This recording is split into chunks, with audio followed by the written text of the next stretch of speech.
Jika Anda pernah datang ke Palembang, pastinya sudah tidak asing lagi dengan daerah Kertapati. Ya, suatu lokasi di kota pempek ini yang digunakan untuk jalur jaringan kereta api adalah Kertapati.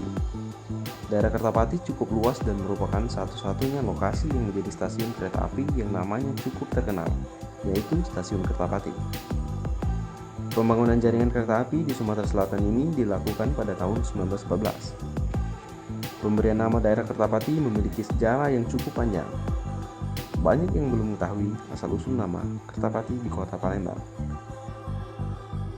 Temukan jawabannya hanya di Sumsel Virtual Test.